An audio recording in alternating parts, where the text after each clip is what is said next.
네, 우리 시간 사도신경하심으로 우리의 신앙을 고백하도록 하겠습니다. 나는 전능하신 아버지 하나님, 천지의 창조주를 믿습니다. 나는 그의 유일하신 아들, 우리 주 예수 그리스도를 믿습니다. 그는 성령으로 잉태되어 동정녀 마리아에게서 나시고 본디오 빌라도에게 고난을 받아 십자가에 못 박혀 죽으시고 장사된 지 사흘 만에 죽은 자 가운데서 다시 살아나셨으며 하늘에 오르시어 전능하신 아버지 하나님 우편에 앉아 계시다가 거기로부터 살아있는 자와 죽은 자를 심판하러 오십니다. 나는 성령을 믿으며 거룩한 공교회와 성도의 교제와 죄를 용서받는 것과 몸의 부활과 영생을 믿습니다. 아멘.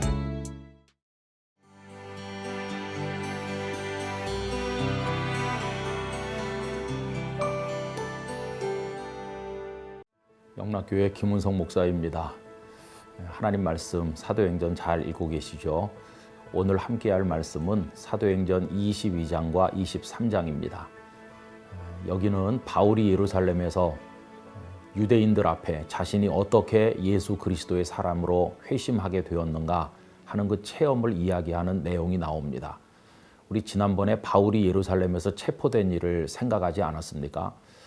그런 혼란 중에 루시아 천부장이죠. 그가 이제 바울을 영내로 데리고 들어가는 이야기가 나오게 되는데 그때 그 유대인들을 만나게 돼요. 그래서 그 계단에서 유대인들에게 자신의 체험을 이야기하는 장면이 나옵니다. 그는 먼저 자신이 아주 독실한 바리새인이고 가말리엘이라는 대학자의 제자라는 것을 이야기해요. 철저히 유대인의 전통을 지켜왔다. 누구보다도 율법에 충실했고 예수님의 복음을 핍박해 왔다고 하는 것을 이야기해요. 그랬던 자기 자신이 어떻게 예수님의 사람이 되어서 복음을 전파하게 되는가 하는 것을 이야기하는데 그 결코 우연이 아니고 이제 주님의 부르심이라는 걸 이야기합니다. 예수님을 믿는 사람들을 잡으려고 다메섹까지 가던 길에 어떻게 그분을 만났는지, 그리고 어떻게 눈이 어두워졌는지, 그리고 아나니아를 통해서 다시 눈이 밝아졌는지, 그리고 이방인에게 복음을 전할 사명을 받은 이방인의 사도로 부르심을 받았는지를 이야기를 해요. 그랬더니 이 이야기를 듣던 유대인들이 분노하면서 소요를 일으키며 바울에게로 달려들죠. 그러자 그 천부장이 바울의 안전을 위해서 그를 영내로 데리고 들어가게 되는 이야기가 나옵니다. 근데 그 과정에서 천부장은 바울이 잘못한 일이 많은 줄로 알고 매질을 했어요. 그런데 바울이 왜 죄도 정하지 않고 로마 시민이 나를 때리느냐, 이래서 그가 로마 시민권자임이 밝혀지게 되고 그때부터 천부장은 바울을 조심해서 다루게 되는 것을 볼 수 있습니다. 그래서 당황한 천부장은 이제 바울을 가볍게 하면 안 되겠다는 걸 알았기 때문에 이제 산헤드린 공회에다가 바울을 세울 계획을 가지게 되죠. 여러분 23장으로 넘어가면 산헤드린 공회 앞에 바울이 서서 신문을 받는 장면인데 바울이 가만히 보니까 산헤드린 공회가 절반은 바리새인, 절반은 사두개인들로 구성되어 있다는 것을 알게 돼요. 그런데 여러분 바리새인들과 사두개인은 예수님을 배척하기는 마찬가지지만 그들 사이에는 아주 간극이 큽니다. 이걸 깨달은 바울은 이렇게 말해요. 내가 여기 불려온 것은 부활을 주장했기 때문이다. 부활을 믿기 때문이다. 이렇게 말해요. 그런데 바리새인은 부활도 믿고 천국도 믿고 천사도 믿는 반면에 사두개인들은 그런 걸 믿지 않거든요. 그러자 그 바리새인들은 저 바울이 별 죄가 없는 것 같다 이렇게 얘기하고 사두개인들과 충돌을 벌이게 돼요. 그래서 자중질환이 벌어지고 이제 소란스러워지자 천부장이 바울을 이제 안전한 곳으로 데리고 가요. 그런데 그날 밤 하나님께서 바울에게 나타나셔서 너는 로마에서도 증언해야 될 것이다. 이렇게 그에게 말씀을 해주시는 장면이 나옵니다. 이런 와중에 극렬 유대주의자들이 이제 바울을 암살할 계획을 세웠다는 음모가 바울에게 알려지게 되고 천부장 루시아도 알게 돼요.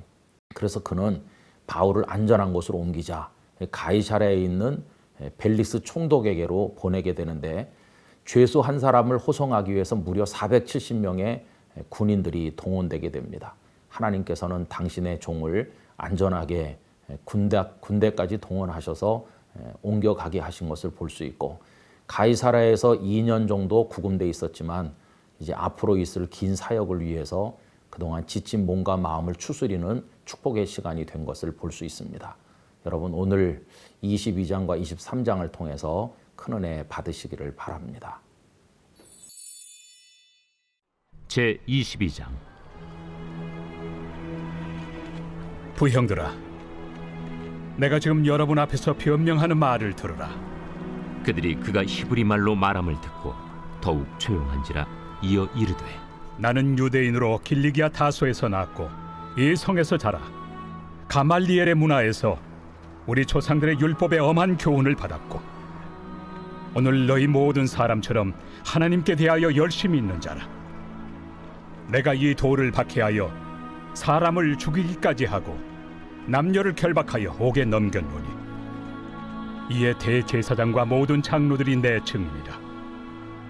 또 내가 그들에게서 다메섹 형제들에게 가는 공문을 받아가지고 거기 있는 자들도 결박하여 예루살렘으로 끌어다가 형벌받게 하려고 가더니 가는 중 다메섹에 가까이 갔을 때 오정쯤 되어 후련히 하늘로부터 큰 빛이 나를 둘러 비치매 내가 땅에 엎드러져 들으니 소리 있어 이르되 사울아 사울아 내가 왜 나를 박해하느냐 하시거늘 내가 대답하되 주님 누구시니이까 하니 이르시되 나는 내가 박해하는 나사렛 예수라 하시더라.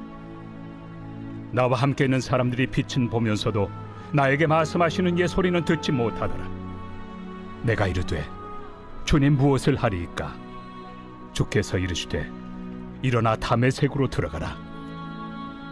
내가 해야 할 모든 것을 거기서 누가 이르리라 하시거늘 나는 그 빛의 광채로 말미암아 볼 수 없게 되었으므로 나와 함께 있는 사람들의 손에 끌려 다메섹에 들어갔노라. 율법에 따라 경건한 사람으로 거기 사는 모든 유대인들에게 칭찬을 듣는 아나니아라 하는 이가 내게 와 곁에 서서 말하되 형제 사울아 다시 보라 하거늘 즉시 그를 쳐다보았노라. 그가 또 이르되 우리 조상들의 하나님이 너를 택하여 너로 하여금 자기 뜻을 알게 하시며 그 의인을 보게 하시고 그 입에서 나오는 음성을 듣게 하셨으니 내가 그를 위하여 모든 사람 앞에서 내가 보고 들은 것의 증인이 되리라. 이제는 왜 주저하느냐? 일어나 주의 이름을 불러 세례를 받고 너의 죄를 씻으라 하더라. 후에 내가 예루살렘으로 돌아와서 성전에서 기도할 때 황홀한 중에 봄에 주께서 내게 말씀하시되 속히 예루살렘에서 나가라. 그들은 내가 내게 대하여 증언하는 말을 듣지 아니하리라 하시거늘 내가 말하기를 주님 내가 주를 믿는 사람들을 가두고 또 각 회당에서 때리고 또 주의 증인 스데반이 피를 흘릴 때에 내가 곁에 서서 찬성하고 그 죽이는 사람들의 옷을 지킨 줄 그들도 아나이다. 나더러 또 이르시되 떠나가라. 내가 너를 멀리 이방인에게로 보내리라 하셨느니라. 이 말하는 것까지 그들이 듣다가 소리질러 이러한 자는 세상에서 없애버리자. 살려둘 자가 아니라 하여 떠들며 옷을 벗어던지고 티끌을 공중에 날리니 천부장이 바울을 영내로 데려가라 명하고 그들이 무슨 일로 그에 대하여 떠드는지 알고자 하여 채찍질하며 신문하라 한데 가죽줄로 바울을 매니 바울이 곁에 서 있는 백부장더러 이르되 너희가 로마 시민 된 자를 죄도 정하지 아니하고 채찍질할 수 있느냐? 백부장이 듣고 가서 천부장에게 전하여 이르되 어찌하려 하느냐? 이는 로마 시민이라. 천부장이 와서 바울에게 내가 로마 시민이냐? 내게 말하라. 그러하다. 나는 돈을 많이 들여 이 시민권을 얻었노라. 나는 나면서부터라. 신문하려던 사람들이 곧 그에게서 물러가고 천부장도 그가 로마 시민인 줄 알고 또 그 결박한 것 때문에 두려워하니라. 이튿날 천부장은 유대인들이 무슨 일로 그를 고발하는지 진상을 알고자 하여 그 결박을 풀고 명하여 제사장들과 온 공회를 모으고 바울을 데리고 내려가서 그들 앞에 세우니라.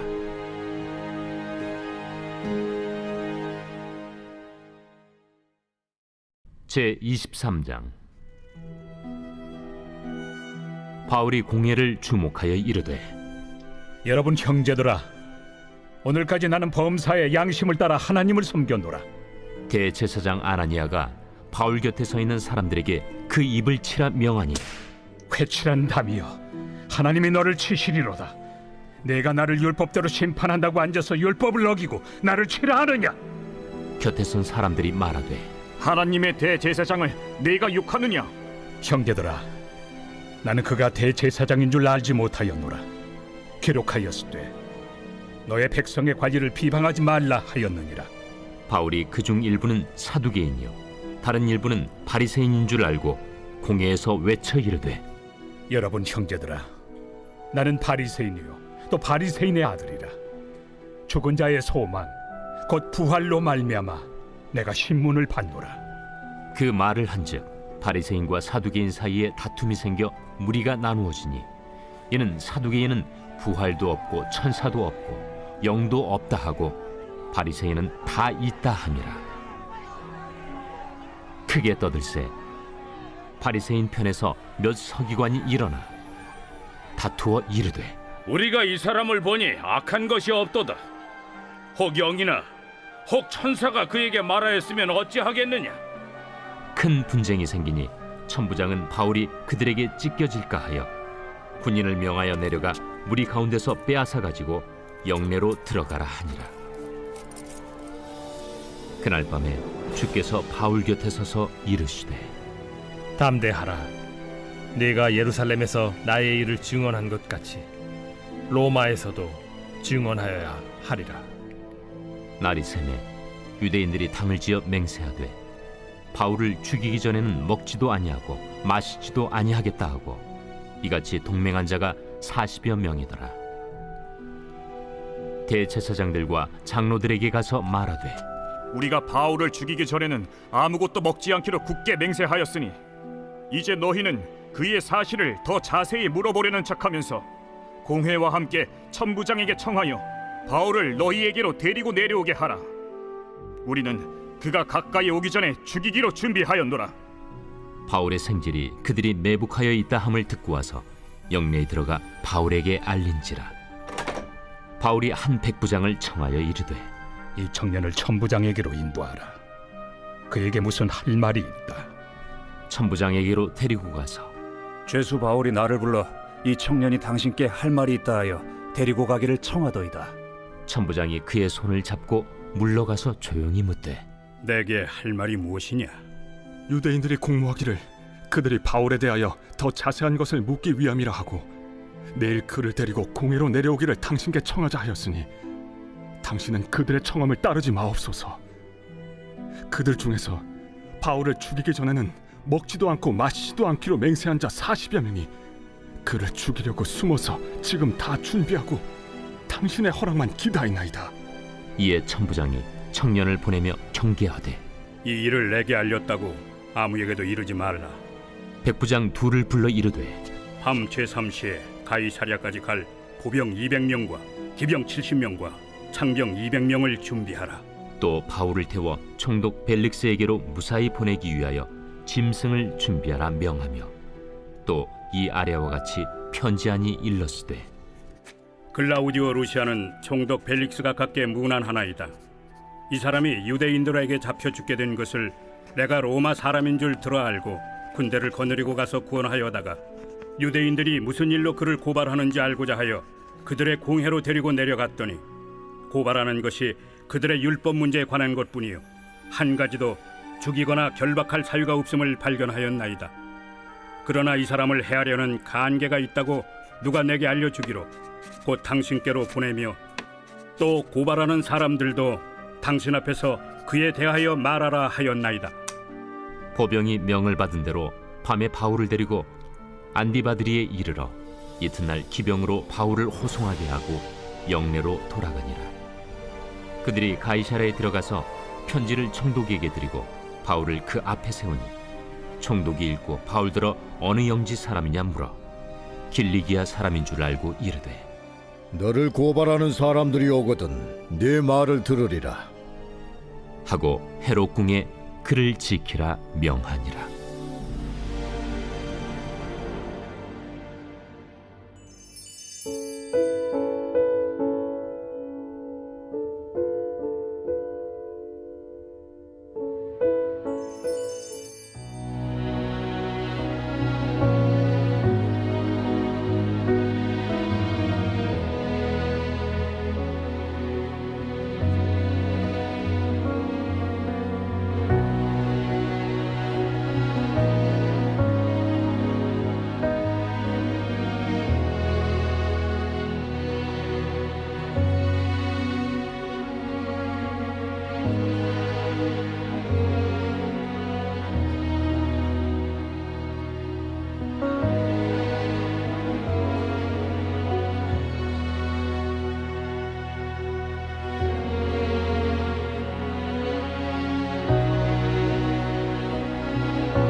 하나님 아버지, 첫 조상의 죄로 인해 죽을 수밖에 없는 제게 독생자 예수 그리스도를 보내주심으로 구원과 영생의 길을 열어주셔서 감사합니다. 우리가 받은 이 귀한 구원이 전적인 하나님의 은혜이기에 소중함을 깨닫지 못하고 살 때가 너무 많습니다. 또한 우리가 자유롭게 신앙생활할 수 있는 이 복된 환경이 오히려 우리의 믿음을 약하고 작게 만들어 갈 때도 많습니다. 무엇보다 이 귀한 복음과 신앙의 자유가 하나님의 선물임을 자녀에게 제대로 전하지 못하는 죄악을 범할까 두렵기만 합니다. 하나님 아버지, 부모된 저희들의 가장 큰 사명이 자녀의 구원임을 깨닫게 해 주옵소서. 어떠한 고난과 시련이 오더라도 우리 자녀가 하나님만 의지하고 구원의 은혜와 감격 속에서 기도와 말씀으로 승리하는 삶을 살 수 있도록 인도해 주옵소서. 자녀의 구원과 믿음에 소홀하지 않도록 도와주옵소서. 강하게 도전하는 세상의 가치와 주장에 현혹되지 않게 하옵소서. 육신의 안목과 이생의 자랑이 자녀의 인생 목표가 되도록 가르치는 잘못을 범하지 않겠습니다. 진리 안에서 자유하도록 가르치겠습니다. 세상 초등학문의 마음과 생각을 빼앗기지 않겠습니다. 하지만 주님, 여전히 우리들은 이 문제 앞에 매여 있음도 고백합니다. 주여, 불쌍히 여기시고 도와주옵소서. 지혜의 근원이 되시는 하나님 아버지, 우리 자녀가 하나님의 기업이며 부모된 우리의 역할은 주인을 섬기는 청지기임을 잊지 않게 하옵소서. 자녀를 양육할 때 자녀의 구원이 최고의 가치와 삶의 우선순위가 되게 하시고 구원만이 자녀에게 전해줄 유일한 유산임을 결코 잊지 않게 하옵소서. 믿음이 부족한 저를 붙잡아 주시고 자녀를 가르칠 때 지혜를 주시옵소서. 무엇보다 자신의 구원의 문제를 해결하는 것이 인생의 가장 중요한 과제임을 부모인 저의 삶을 통해 자녀에게 자연스럽게 전해지는 은혜가 있게 하옵소서. 구원의 유일한 길이 되시는 우리 주 예수 그리스도의 이름으로 기도드립니다. 아멘.